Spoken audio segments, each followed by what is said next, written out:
Hello बच्चों, आज भी मैं आप लोगों के लिए एक वीडियो के अंतर्गत 20 बेहतरीन प्रश्नों का कलेक्शन लेकर आया हूं। यह इस सीरीज का वीडियो भाग 6 है। अगर आप लोग पिछला 5 वीडियो नहीं देखे होंगे तो उनका लिंक इस वीडियो के डिस्क्रिप्शन पे मिल जाएगा। अगर डिस्क्रिप्शन खोल नहीं सकते तो मुझे ये जो नंबर दिखाई दे रहा होगा स्क्रीन पर, उस पर अपना नाम पता लिखकर मैसेज करेंगे तो सारे वीडियो का लिंक आपको आपके व्हाट्सएप पे भेज सकता हूँ। ठीक है, तो चलिए बिना देरी किए हुए आज का यह वीडियो स्टार्ट करते हैं और सबसे पहले पढ़ते हैं प्रश्न। चलिए पढ़ते हैं प्रश्न। देखिए प्रश्न लिखा है, एक ट्रेन 90 किलोमीटर प्रति घंटा की गति से चलकर दूसरी ट्रेन को जो 300 मीटर लंबी है तथा 60 किलोमीटर प्रति घंटा की गति से उसी दिशा में चल रही है, 2 मिनट में पार कर लेती है। पहली ट्रेन की लंबाई क्या है? यानी कि ये जो 90 किलोमीटर प्रति घंटा की गति से जो चल रहा है ट्रेन, वही पहला ट्रेन माना गया है प्रश्न में, और ये 60 किलोमीटर प्रति घंटा की रफ्तार से जो चल रहा है उस ट्रेन को दूसरा ट्रेन माना गया है। तो ये 90 किलोमीटर प्रति घंटा की गति से जो चल रहा है ट्रेन, उस ट्रेन का लंबाई पूछा गया है। देखिए इस तरह का जब भी प्रश्न आएगा बच्चों तो इसमें समय दिया हुआ है, 2 मिनट में पार करता है, तब ऐसे कंडीशन में समय का सूत्र लगाना है। पहली बात समझ में आ गया, क्या करना है? समय का सूत्र। तो समय बराबर क्या होता है? दूरी बटे चाल। ठीक, अब दूरी बटे चाल, तो दूरी किसको माने? प्रश्न में खड़ा होता है कि दूरी किसको माने। तो देखिए ट्रेन का जो लंबाई दिया रहेगा प्रश्न में, 2 ट्रेन है तो दोनों ट्रेन के लंबाई को जोड़ देंगे तो वो हो जाता है दूरी। ठीक, और चाल क्या होगा? तो दोनों ट्रेन के चाल को आपस में घटाएंगे, यानी कि देखो एक ट्रेन का चाल 90 किलोमीटर है, दूसरे का 60, तो बड़े में से छोटे को, 90 बड़ा संख्या है, 60 छोटा है, तो 90 किलोमीटर प्रति घंटा में से 60 किलोमीटर प्रति घंटा को घटा कर लिखेंगे नीचे। ठीक, समझ में आ गया? अब देखिए मैंने यहाँ लिख दिया, समय बराबर 2 मिनट दिया है प्रश्न में, दूरी बराबर क्या लिखेंगे? एक ट्रेन का लंबाई है 300 मीटर और दूसरे ट्रेन का, यानी कि पहले ट्रेन का 100 मानना है, दूसरे ट्रेन का तो दिया है लंबाई। ठीक, अब चाल में देखो पहले ट्रेन के चाल में से दूसरे ट्रेन के चाल को घटा देना है। तो इस तरह इसको हल करेंगे, तो इसको हल करके मैंने यहाँ लिखा है, देखो ये सेम टू सेम उतार दिया और 90 में से 60 किलोमीटर प्रति घंटा घटाए तो 30 किलोमीटर प्रति घंटा बचा। ठीक, अब देखिए यहाँ समय मिनट में है और ये चाल में समय घंटा में दिया है, तो इसको मिनट बनाएंगे और 1 किलोमीटर को मीटर बनाएंगे। ठीक, तो देखिए 30 किलोमीटर बराबर कितना होता है? 30,000 मीटर, और 1 घंटा बराबर 60 मिनट। तो बस मैंने किलोमीटर को और घंटा को मीटर और मिनट में बदल दिया है। ठीक, अब देखिए इसको हल कर लेते हैं। 1 0 1 0 कट गया, 6 1 कम 6 5 6 6 0 6 0 क्या आया? 500। तो इस तरह नीचे में क्या बच गया? 500। इसे मैंने यहाँ हल करके लिख लिया है, ऊपर जैसा लिखा है लिख दिया हूँ, नीचे इसको हल करने पर मिला 500 मीटर। ठीक, इधर क्या है? 2 मिनट। समझ आ गया? अब देखिए हमको इस x का मान जानना है, तो x का मान जानना है तो सबको पक्षांतर करेंगे। तो ये 500 मीटर लिखा है, इसको इधर पक्षांतर करेंगे 2 मिनट की तरफ, तो भाग में इसलिए गुणा हो जाएगा, तो इसलिए हो गया देखो 2 गुणित 500, और बराबर चिन्ह किस तरफ क्या बचा? 300 धन x, 300 धन x मीटर हो गया। अब देखो 500 और 2 का गुणा करोगे क्या आएगा? 1000, तो इसका गुणा करके 1000 आया, 1000 लिख दिया, बराबर चिन्ह के उस पर क्या है? 300 धन x लिख दिया। अब हमें x का मान जानना है, इसलिए 300 को पक्षांतर करेंगे, तो देखो x के साथ धन का संबंध है, इसलिए पक्षांतर होगा 1000 के साथ 300 का ऋण हो जाएगा। तो 1000 में से 300 घटाओगे क्या मिलेगा? 700। तो इस तरह x बराबर क्या मिला? 700। तो x को क्या माना था जी? पहली ट्रेन की लंबाई, अतः पहली ट्रेन की लंबाई हो जाएगा 700 मीटर। यही इस प्रश्न का आंसर है। देखो कौन सा ऑप्शन में है? ऑप्शन सी इसका राइट आंसर है। ठीक, आशा है समझ में आ गया होगा। चलिए चलते हैं अगले प्रश्न की ओर। चलिए पढ़ते हैं प्रश्न। देखिए प्रश्न लिखा है, निम्न में से कौन सी संख्या 1 से 20 के बीच की सभी अभाज्य संख्याओं से पूर्णतः विभाजित है। ये हमारे पास 4 ऑप्शन है। तो देखिए यहाँ पर सबसे पहले जो कहा गया है उसको लिखेंगे।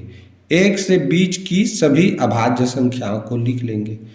तो देखिए 1 से 20 के बीच की सभी अभाज्य संख्याएं कौन कौन सी हैं? 2, 3, 5, 7, 11, 13, 17 और 19 हो गया। अब प्रश्न कह रहा है उसको समझें।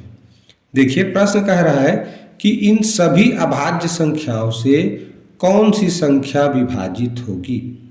तो याद रखो, बहुत सारी संख्या दिया हो तो उनसे वही संख्या विभाजित होता है जो उनके लघुत्तम समापवर्त संख्या से विभाजित होगा। उसी नियम को देखिए यहाँ पर मैंने लिखा है कि वही संख्या इन सभी संख्याओं से विभाजित होगा, इन चारों में से, जो इनके लघुत्तम समापवर्त संख्या से विभाजित होगा। और एक चीज बता दूं, अभाज्य संख्याओं का लघुत्तम समापवर्त हमेशा उनका गुणनफल होता है। यानी कि जो भी अभाज्य संख्या लिखा हुआ है ना 1 से 20 के बीच की, तो इनका लघुत्तम समापवर्त कैसे निकालते हैं? इन सभी का आपस में गुणा कर देंगे तो इनका लघुत्तम समापवर्त निकल जाता है। तो देखो यहाँ ये सभी का गुणा नहीं करना है आप लोगों को, क्या करना है? देखना है क्या कि यहाँ देखो इसमें 2 एक संख्या है, 5 एक संख्या है, और 2 और 5 का गुणा करोगे कितना मिलता है? 10। अब बचा जितना भी संख्या 3, 11, 13, 17, 19 इनका आपस में गुणा करोगे तो कितना मिलता है हमको इससे मतलब नहीं है। ये फिक्स हो गया कि चूंकि 5 और 2 का गुणा करने पर 10 मिला, अब किसी भी संख्या का 10 से गुणा करोगे तो इकाई में शून्य आना निश्चित है। क्या है?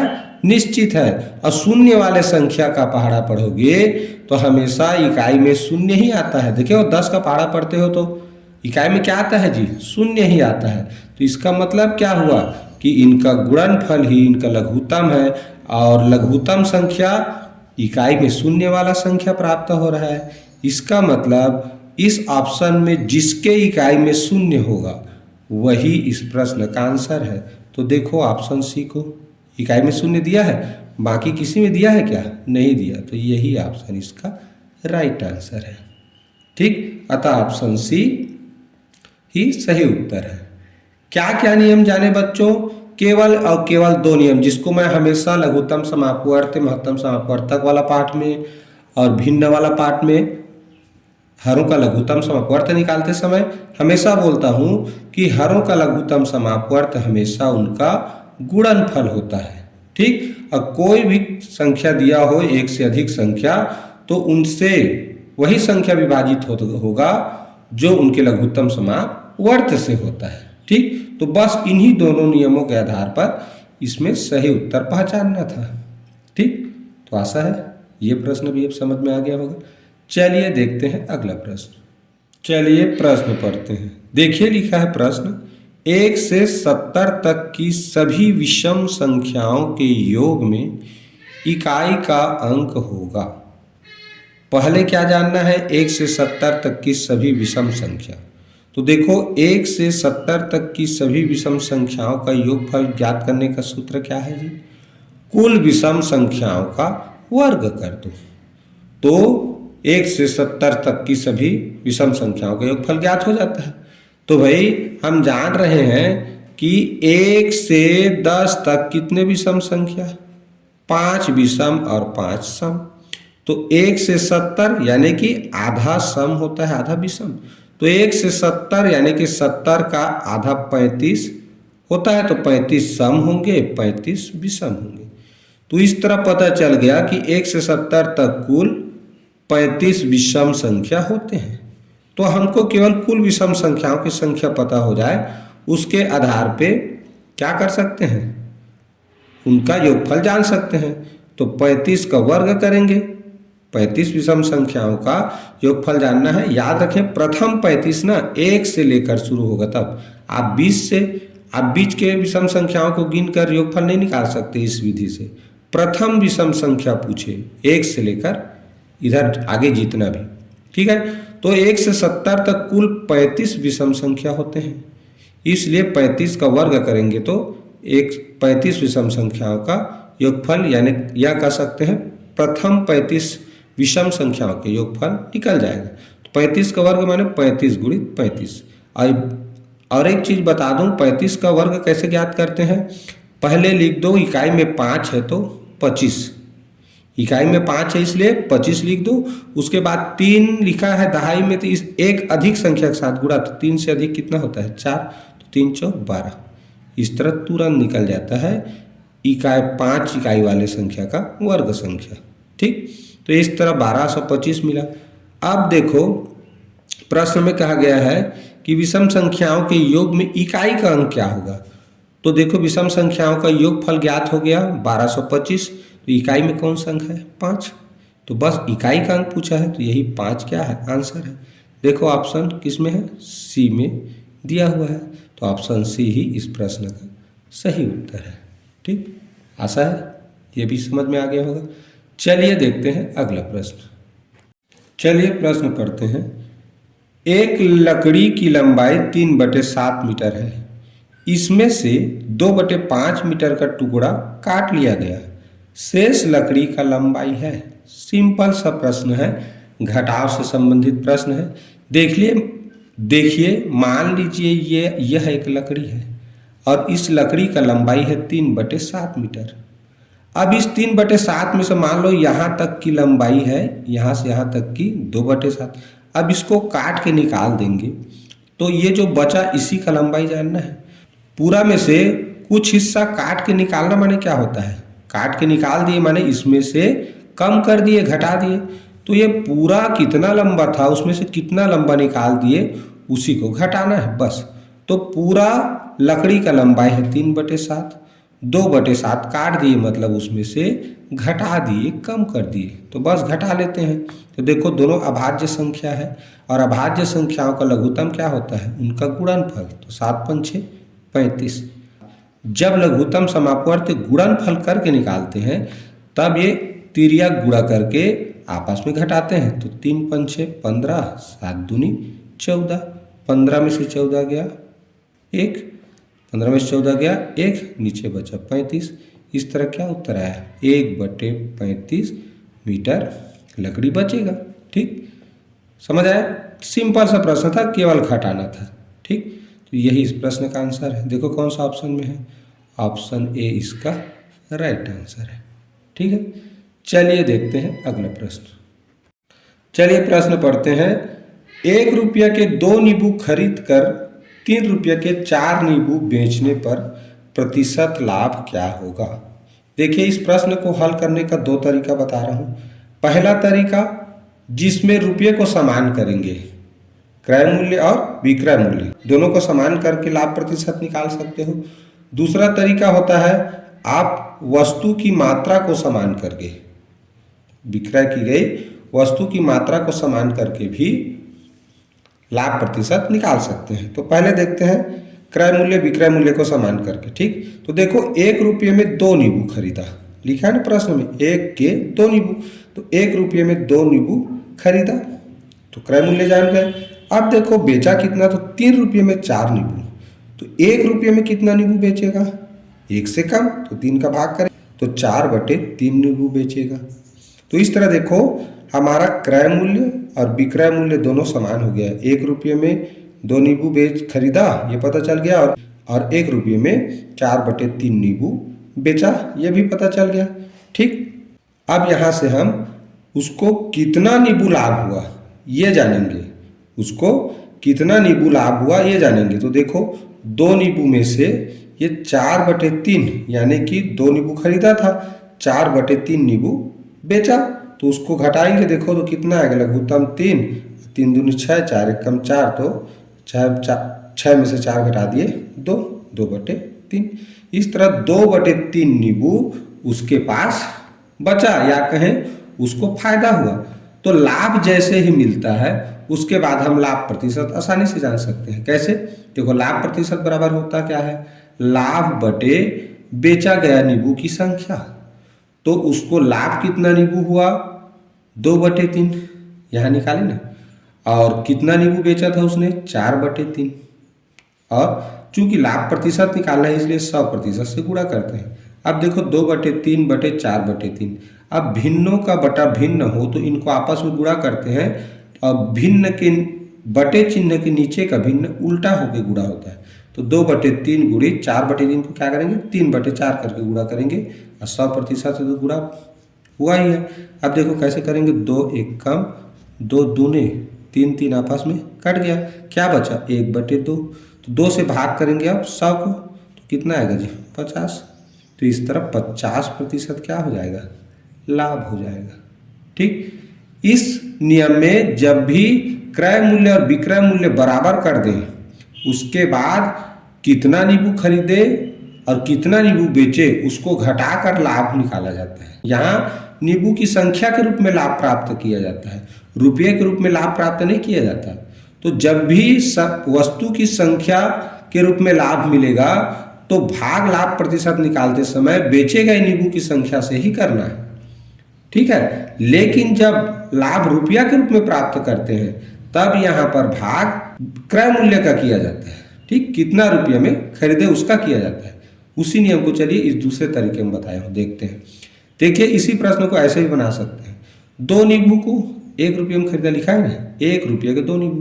तो इस तरह भी लिख सकते हैं 2 नींबू को 1 रुपये में खरीदा तो 1 नींबू को कितना में खरीदा 1/2 एक ही नियम से भाग हो जाएगा। अब खरीदा का जान गए 1 नींबू को।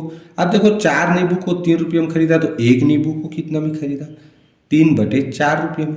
यहाँ हमने क्या किया नींबू की संख्या को समान किया, 1 नींबू को 1/2 रुपये में खरीदा और 1 नींबू को 3/4 में बेचा।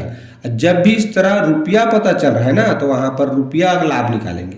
तो रुपया लाभ निकालेंगे तो ज़्यादा में बेचा, इसलिए विक्रय मूल्य ऋण क्रय मूल्य करते हैं लाभ बराबर। तो 3/4 में बेचा, 1/2 में खरीदा था, तो इसको घटाएंगे तो क्या मिलेगा 1/4। तो 1/4 रुपये लाभ हुआ। अब लाभ प्रतिशत बराबर क्या होता है लाभ बटे क्रय मूल्य गुणित 100%। अब यहाँ इसमें क्रय मूल्य याद रखना ना, कब जब रुपया में लाभ प्रतिशत पता चले तब, और वस्तु की संख्या में पता चले तो विक्रय की गई वस्तु की संख्या को लिखा जाता है नीचे। अब यहाँ चूंकि हमें रुपया में लाभ मिला है 1/4 रुपया है, नीचे क्रय मूल्य रहेगा गुणित 100%। तो लाभ मिला 1/4 और ये क्या है क्रय मूल्य 1/2 लिखा है ना, 1/2 में खरीदा। अब इसी तरह भिन्नों के नियम से 1/4 गुणित 1/2 को उल्टा करेंगे 2/1 बन जाएगा गुणित 100%। देखो 2 1 कम 2 2 ने, यहाँ भी 1 1 कट गया, नीचे में 2 ही बचा। 2 से 50 2 से 100 को भाग करेंगे क्या बचेगा 50%। अतः 50% लाभ होगा। तो दोनों तरीका से आप लोग ऐसे प्रश्नों को हल करते समय लाभ प्रतिशत ज्ञात कर सकते हैं। ठीक है, आशा है आप लोगों को समझ में आ गया होगा। चलिए चलते हैं अगले प्रश्न की ओर। चलिए प्रश्न पढ़ते हैं। देखिए प्रश्न लिखा है किसी संख्या का 1/3 16 हो तो उस संख्या का 1/4 होगा। 4 ऑप्शन दिए हैं, ऑप्शन से भी आप चाहो तो आसानी से हल कर सकते हो। चलिए मैं ये हल करके बता रहा हूँ। माना कि वह संख्या x है। मैं इस प्रश्न को एक सामान्य वाला विधि से हल करके बता रहा हूँ। तो क्या करेंगे, माना कि वह संख्या x है तो प्रश्न क्या कह रहा है किसी संख्या का 1/3 16 है, लिखा है ना, किसी संख्या का 1/3 16 है। तो क्या करेंगे किसी संख्या की जगह में x का माने गुणा 1/3 माने 1/3, 16 है लिखा है यानी उसको बराबर चिन्ह के बाद लिखेंगे। तो x गुणित 1 बराबर क्या होगा x/3 बराबर 16। ठीक, समझ में आ गया। इसको हल किए, इसको इस तरह लिख सकते हैं। अब देखो x/3 बराबर 16, तो हमको तो x का मान जानना है ना, तो 3 को पक्षांतर करेंगे तो भाग में ही उधर होगा क्या होगा 16 के साथ गुणा, तो 16 का 3 के साथ गुणा हो जाएगा x बराबर, तो 16 तिया 48। ये मिल गया हमको वह संख्या। अब क्या कह रहा है, अतः उस संख्या यानी कि क्या मिला 48 का 1/4। प्रश्न में पूछा गया है ना उस संख्या का 1/4, इसीलिए लिखा हूँ यहाँ कि अतः उस संख्या, अब चूंकि वह संख्या पता चल गया 48 का 1/4, तो 48 का यानी गुणा 1/4 माने 1/4। अब यहाँ 4 से भाग करोगे कह सकते हो या सीधा कहें अंश का अंश से गुणा, तो 48 से कम 48/4, 4 कम 4, 4 दूनी 8, क्या आया 12। तो 12 क्या हो जाएगा इस प्रश्न का आंसर। अतः उस संख्या का 1/4 क्या होगा 12। आशा है समझ में आ गया होगा। देखो कौन सा ऑप्शन में है, ऑप्शन बी इसका राइट आंसर है। ठीक, चलिए चलते हैं अगले प्रश्न की ओर। चलिए प्रश्न पढ़ते हैं। देखिए लिखा है 0.2 गुणित 10 गुणित 0.05 बटे 8 गुणित 2.5 गुणित 0.005 को सरल करने पर परिणाम मिलता है, यानी कि इसको हल करने के लिए कहा गया है। देखो इसमें दशमलव वाली संख्या का ऊपर में गुणा है, नीचे में भी गुणा है और कुल मिला के बटे चिन्ह है। इसका मतलब ये भाग का प्रश्न है। और बता दूं बच्चों, भाग के प्रश्न में, ठीक, बटे वाला प्रश्न में ऊपर नीचे संख्या दशमलव वाली हो और आपस में गुणनफल के रूप में लिखा हो, गुणा के रूप में लिखा हो, तो सबसे पहले क्या करना चाहिए, दशमलव के बाद के अंकों की संख्या समान कर लेना चाहिए। इसीलिए देखो यहाँ लिख भी दिया हूँ, अंश व हर में दशमलव के बाद अंकों की संख्या समान करने पर।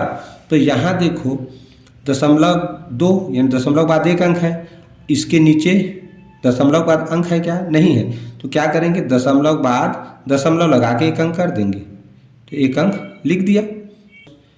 अब देखो ऊपर नीचे दशमलव बाद अंकों की संख्या इनके बीच में समान हो गया। ठीक, अब यहाँ देखो 10 लिखा है और नीचे में 0.5 2.5 लिखा है ना, तो दशमलव बाद एक अंक है, इसके सीधा वाला ऊपर में तो नहीं है ना, तो उसमें भी दशमलव लगा के एक शून्य लगा देंगे, लगा दिए। अब देखो ऊपर नीचे दशमलव बाद अंकों की संख्या समान हो गया, इसमें भी एक अंक है, इसमें भी एक अंक है। यहाँ देखें दशमलव बाद 2 अंक है, नीचे में देखो दशमलव बाद 3 अंक है, तो क्या करेंगे, ठीक ऊपर भी 3 अंक करेंगे, तो बगल में एक 0 बढ़ा दिए, हो गया। अब देखो दशमलव के बाद अंकों की संख्या ऊपर नीचे समान हो गया, हो गया। अब जैसे ही दशमलव बाद अंकों की संख्या समान होता है, हम बिना दशमलव के लिख लेंगे। तो इसको दशमलव को हटा दोगे तो क्या बनेगा, 2 बन जाएगा। इसमें दशमलव चिन्ह हटा दोगे तो 10, इसमें से दशमलव चिन्ह हटा दोगे तो 50 बन जाएगा। इसलिए 200 गुणित 50 इसे लिख दिए हैं, 2 गुणित 100 गुणित 50। इसमें दशमलव हटाओगे तो देखो ये 80 बनेगा, 25 ये 5 हो गया। अब इसको आप लोग हल करेंगे तो एक उत्तर आता है, कैसे, देखो 25 से कम 25, 25 दूनी 50 हो गया।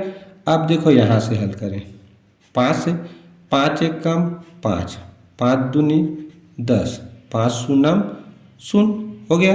अब इससे 20 एक कम 20, 20 चौक 80 हो गया। अब इसको देखें, 2 एक कम 2, 2 दूनी 4। अब ऊपर ये 2 बचा है और नीचे तो 2 2 आपस में कट गया, क्या बचा जी, 1/1, और 1/1 को क्या बोला जाता है, 1। तो यही क्या है, इस प्रश्न का आंसर है। आशा है ये भी समझ में आ गया होगा, बहुत ही सरल प्रश्न था। ठीक है, चलिए चलते हैं अगले प्रश्न की ओर। बच्चों इस प्रश्न में केवल दशमलव के बाद अंकों की संख्या समान करना रहता है, फिर भाग कर सकते हो दशमलव हटा के।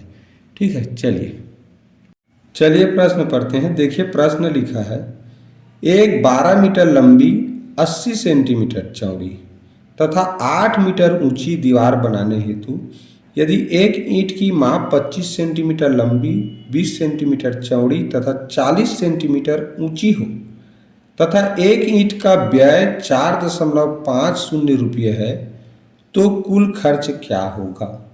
देखो बच्चों, प्रश्न देखने से कठिन जरूर है लेकिन आसानी से हल कर सकते हो। जब भी किसी दीवार में कितना ईंट लगेगा ऐसा प्रश्न आए, या एक ईंट लगाने का खर्च दिया हो तो कुल खर्चा कितना आएगा ये पूछा जाए, तो करना क्या है, देखो सबसे पहले इकाई को समान कर लेना। क्यों, देखिए इसमें 12 मीटर, फिर 18, फिर 80 सेंटीमीटर, फिर 8 मीटर, तो एक बार मीटर सेंटीमीटर ऐसा दिया है ना।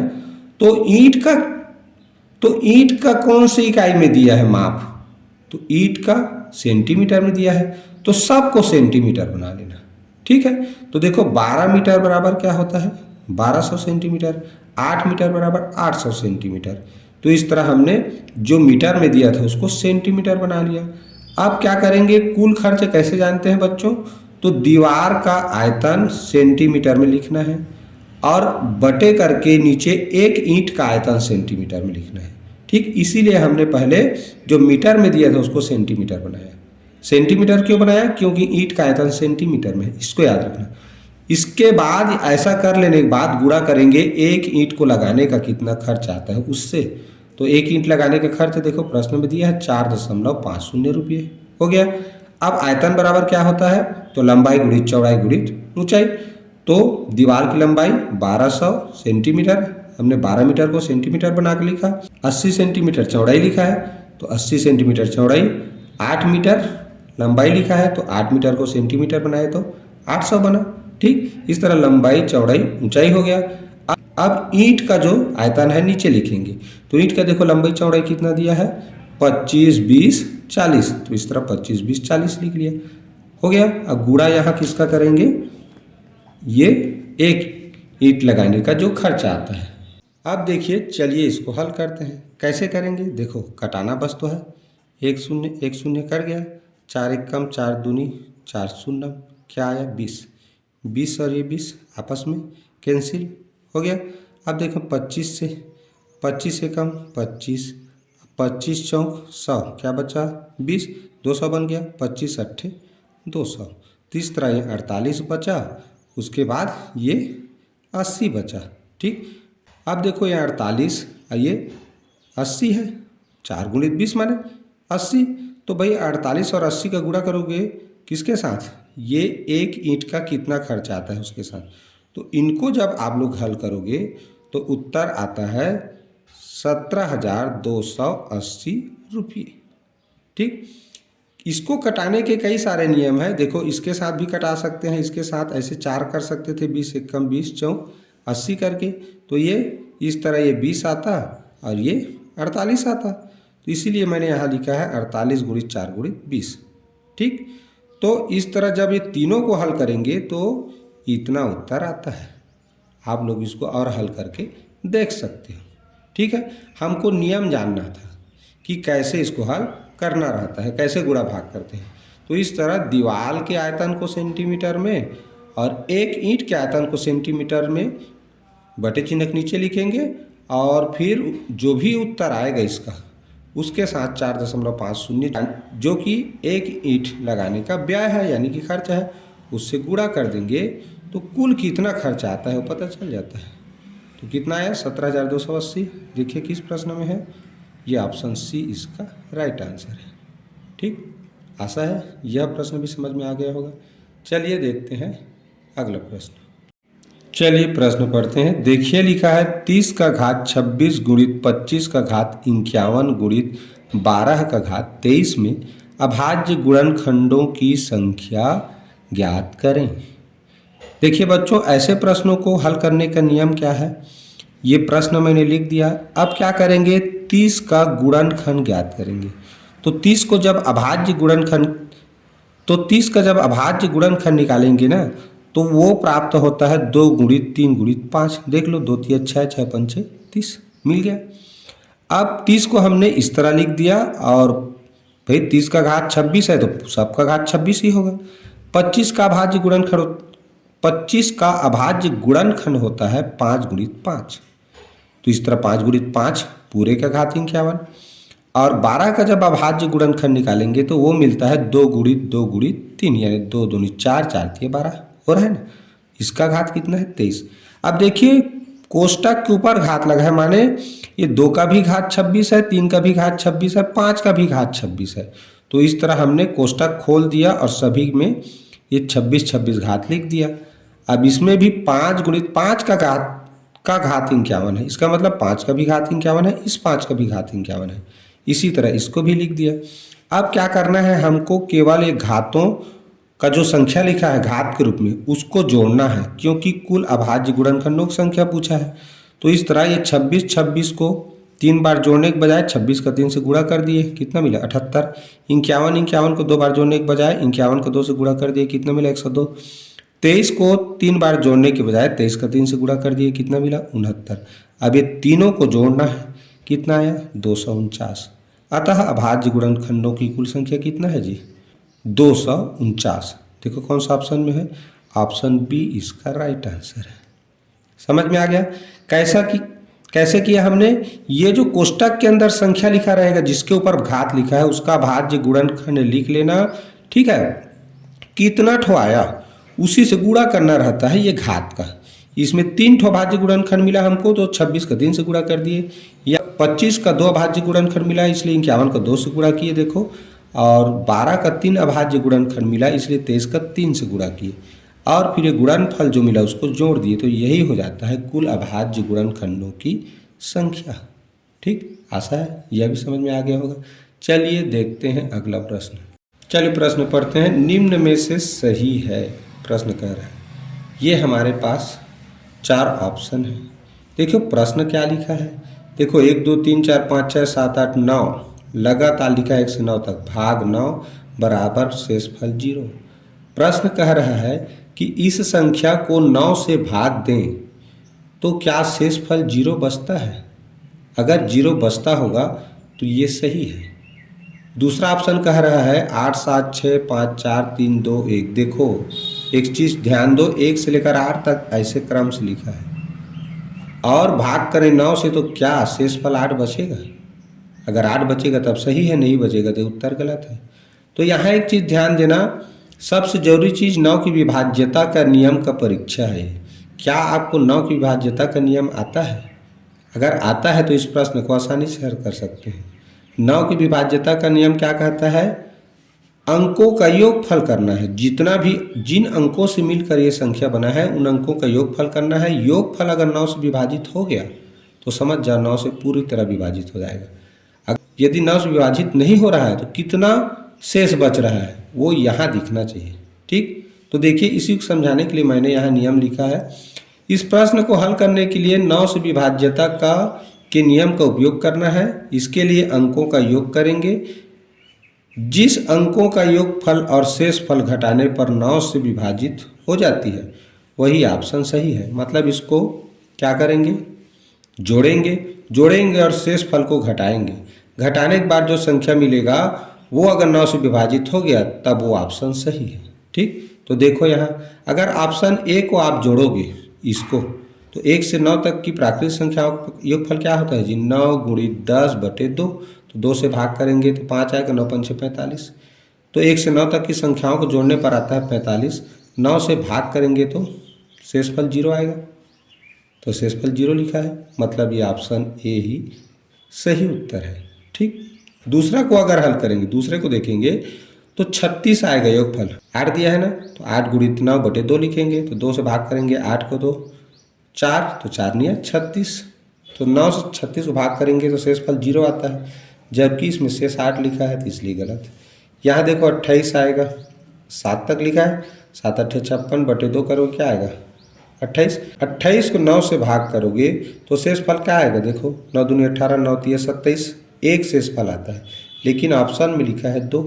इसका मतलब ये भी गलत है। यहाँ इस संख्या के अंकों को जोड़ोगे तो योगफल आता है 21। 9 से भाग करो, 9 दूनी 18, क्या शेषफल बचा? 3, जबकि शेषफल इसमें 5 लिखा है। इसका मतलब ये ऑप्शन भी गलत है। तो ये पहला ऑप्शन इसका राइट आंसर है। ठीक, आशा है यह प्रश्न भी समझ में आ गया होगा। चलिए प्रश्न पढ़ते हैं। किसी धन के लिए साधारण ब्याज की दर, किसी धन के लिए कहा गया है माने मूलधन। ठीक, तो ये मूलधन पूछा है। साधारण ब्याज की दर तथा समय बराबर 10% दर तथा 10 वर्ष का समय होने पर ब्याज की राशि मूलधन के बराबर हो जाती है। तो दर मूलधन के 1/4 होने पर, क्या दर अगर मूलधन का 1/4 हो जाए तो कितना समय लगेगा? ये प्रश्न में पूछा गया है। प्रश्न में समय पूछा है, ये याद रखना। मूलधन भी हमको पता नहीं है, किसी धन का लिखा है। ऐसे कंडीशन में क्या करते हैं, अगर मूलधन दिया नहीं है तो मूलधन को मानना है 100 रुपया, और दर प्रश्न में दिया है 10%, समय भी दिया है 10 वर्ष। तो ब्याज बराबर क्या होगा जी? ब्याज 100 रुपया होगा। क्यों? क्योंकि अगर मूलधन 100 होता है तो दर और समय का गुणनफल ब्याज कहलाता है। तो 10 गुणित 10 यानी 100 रुपये क्या होगा? ब्याज होगा। अब प्रश्न में भी लिखा है ना, अगर 10% दर हो, 10 वर्ष का समय हो तो ब्याज मूलधन के बराबर हो जाता है। तो मूलधन को 100 माने तो ब्याज भी तो 100 होगा ना। समझ आया?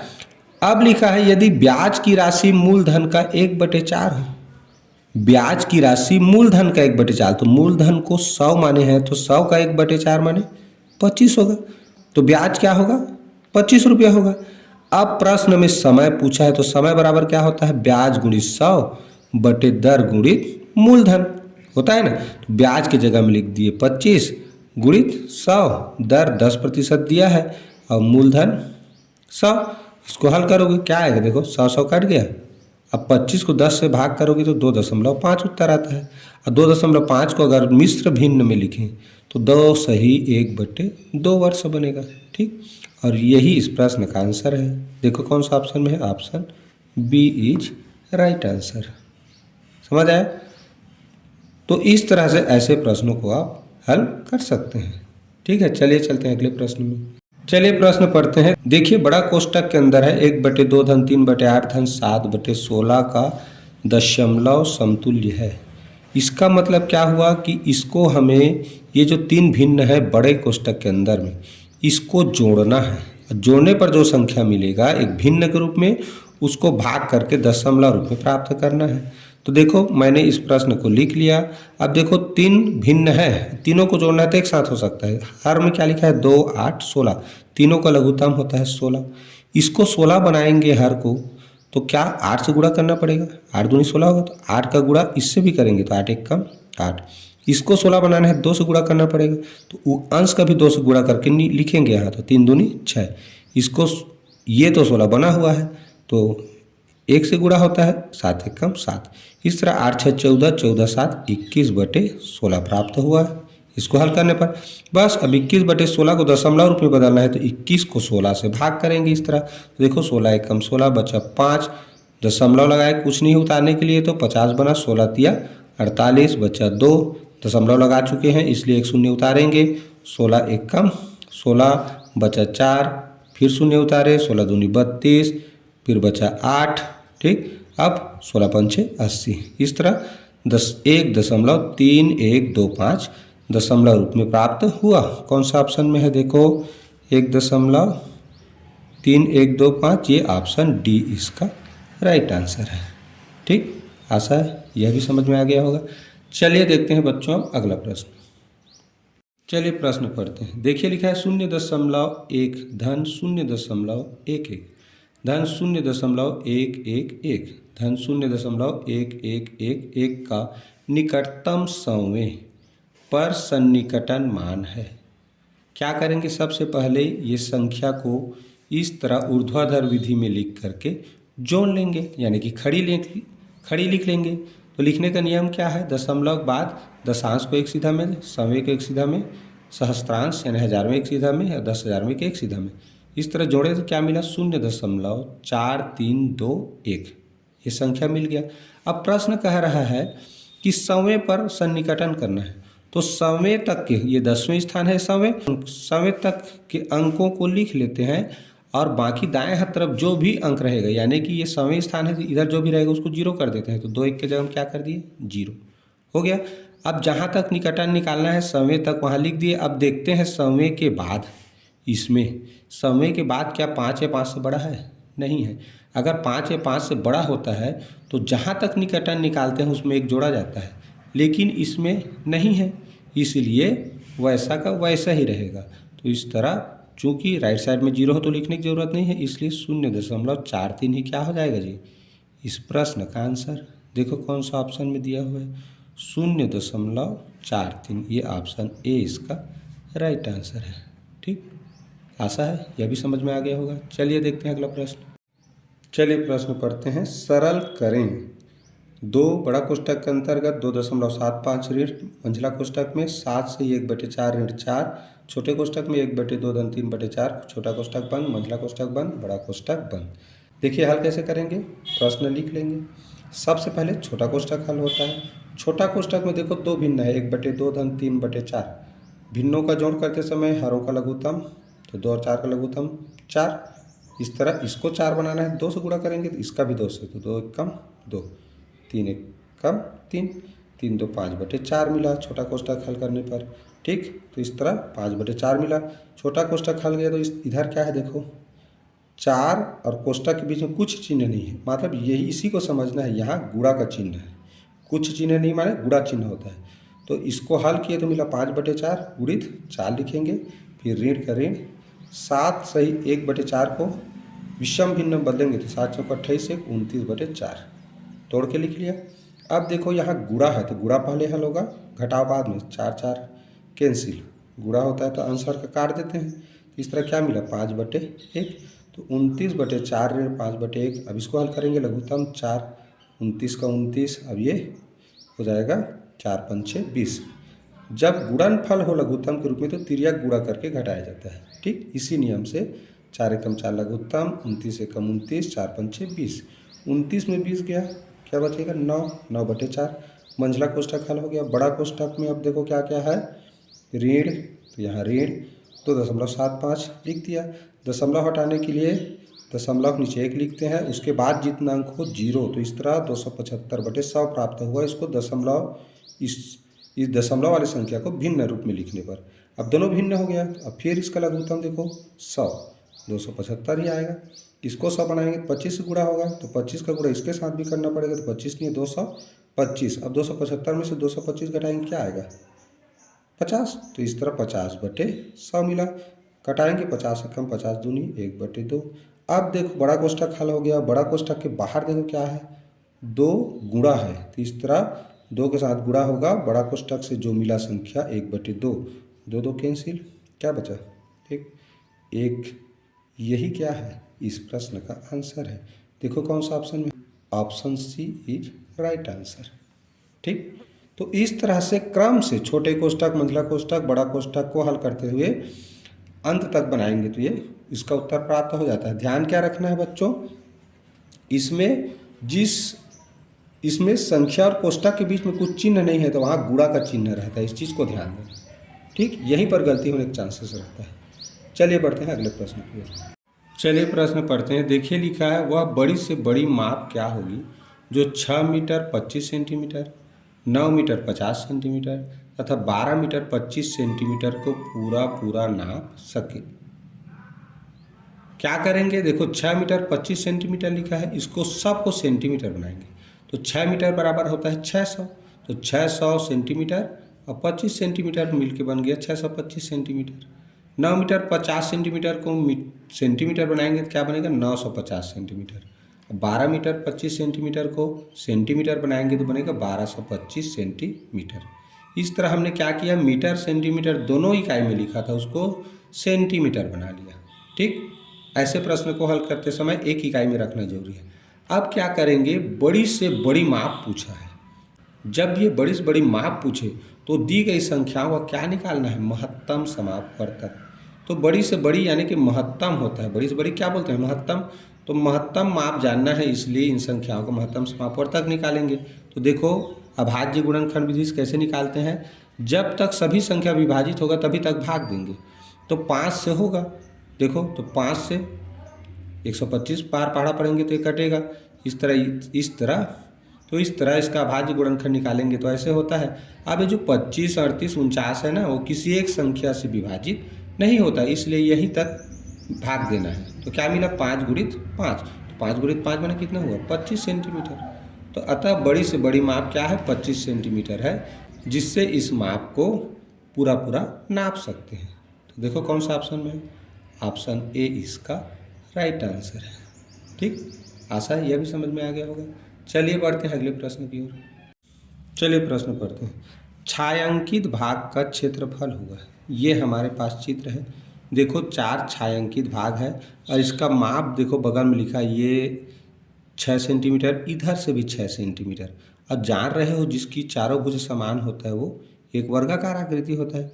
तो इसका क्षेत्रफल क्या होगा 6 छक्का 36। तो इसका भी ऐसे ही दिया है तो ये भी 6 छक्का 36 होगा।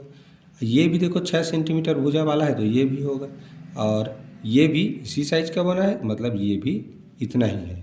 ठीक, यहाँ लिखा था, मैं लिखना भूल गया हूँ। ठीक है, 6 सेंटीमीटर इधर लिखा था। अब देखो सबका अगर भुजा जान गए, वर्गाकार है करके जान गए, तो भाई भुजा गुणित भुजा बराबर वर्ग का क्षेत्रफल होता है। तो सबका 36 36 है। अब यही तो छायांकित भाग है, अब इसको जोड़ना है समझो। तो 36 36 को 4 बार जोड़ोगे या 36 का 4 से गुणा कर दोगे तो उत्तर आ जाता है। ठीक, तो देखो 36 का 4 से गुणा करेंगे क्या आएगा 144 वर्ग सेंटीमीटर। यही क्या है इसका क्षेत्रफल है। देखो मैंने किस रूप में लिखा है, चित्र को देखो। चित्र को देखने से स्पष्ट है कि चित्र को देखने से स्पष्ट है कि चारों छायांकित भाग 6 सेंटीमीटर भुजा वाला वर्गाकार आकृति है। ठीक, क्योंकि चित्र में लिखा हुआ है। अतः वर्गाकार आकृति का क्षेत्रफल बराबर क्या होता है, भुजा गुणित भुजा। तो भुजा 6 सेंटीमीटर है, इसलिए 6 गुणित 6, और क्षेत्रफल को वर्ग सेंटीमीटर में लिखा जाता है, सेंटीमीटर है तो 36 वर्ग सेंटीमीटर मिला एक छायांकित भाग का क्षेत्रफल। अतः 4 वर्गाकार आकृति का क्षेत्रफल है, जानना है। 4 वर्गाकार आकृति है तो 36 का 4 से गुणा कर दो, 144 वर्ग सेंटीमीटर।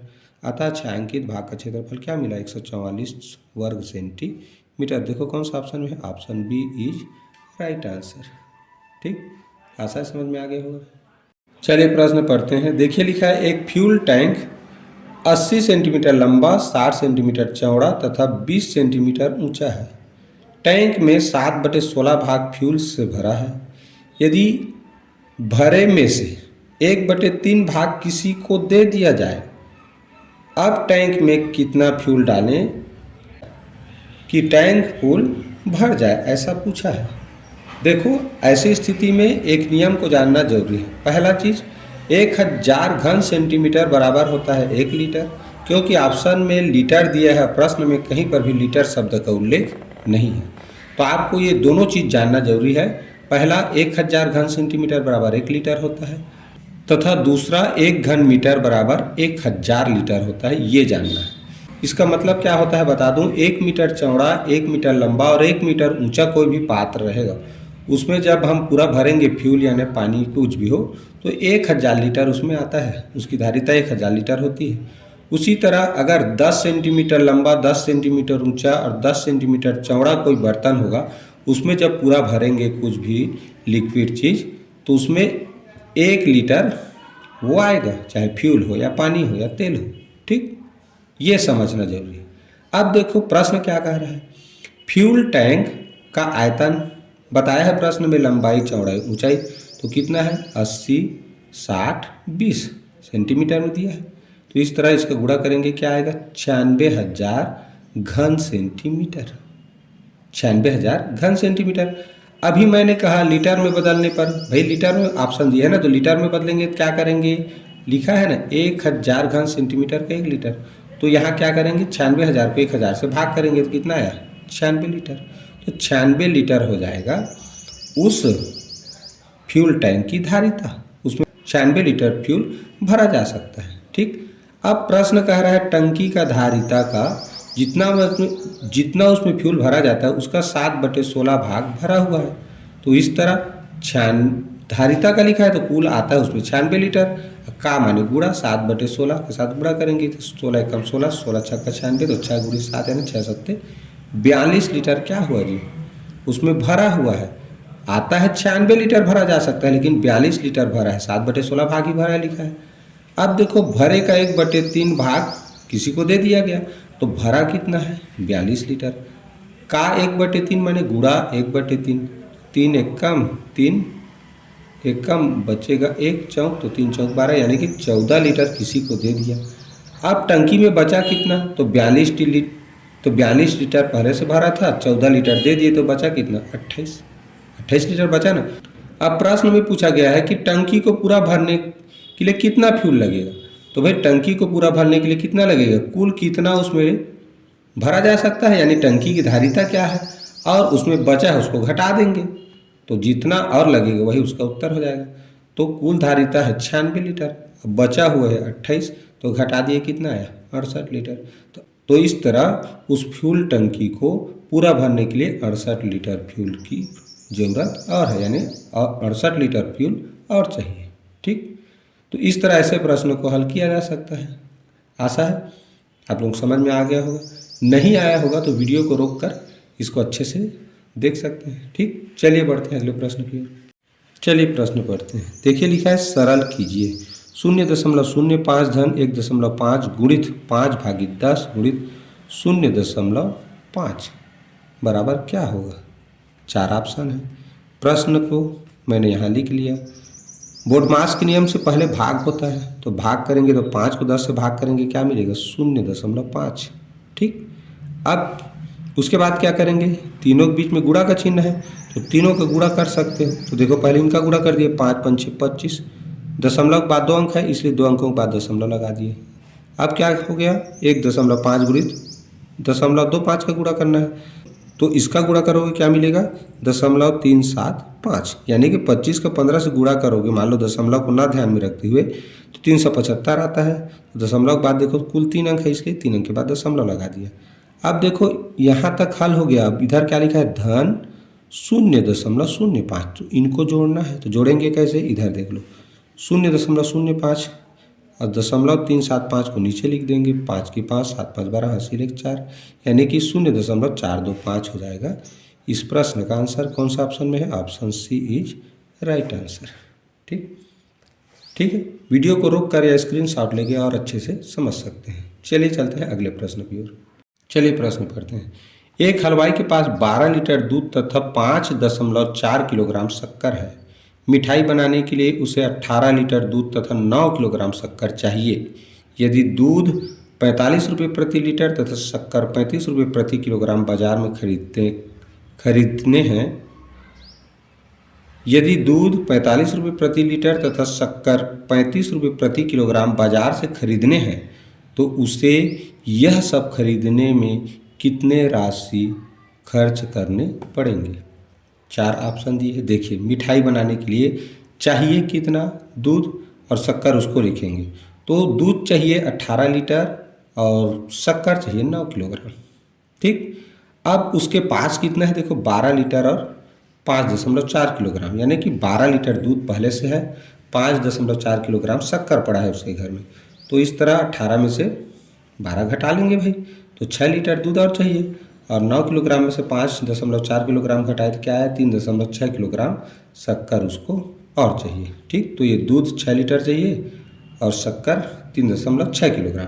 तो प्रश्न में देखो लिखा हुआ है कि प्रति लीटर दूध 45 रुपया है और प्रति किलोग्राम शक्कर का मूल्य 35 रुपया है, उसको बाजार से लाना है खरीद के।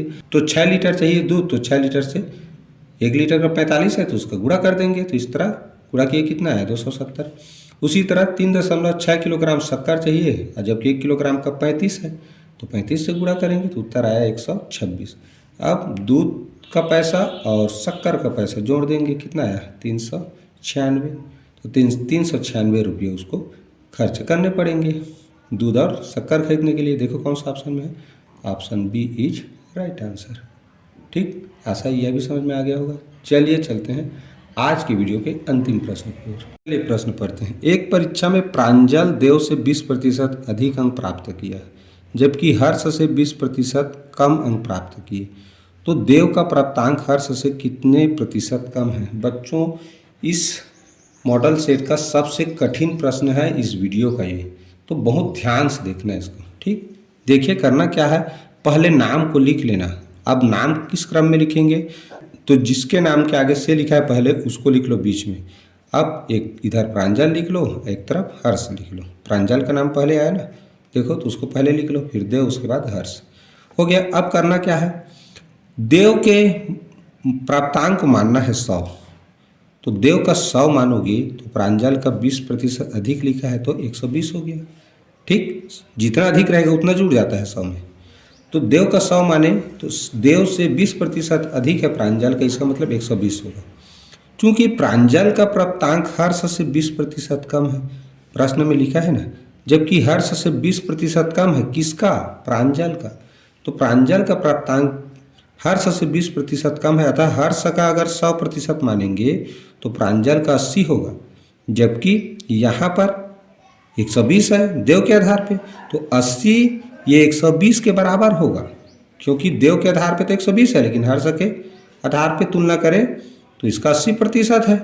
ठीक है, तो इस तरह 80 के बराबर हुआ क्या, प्रांजल का।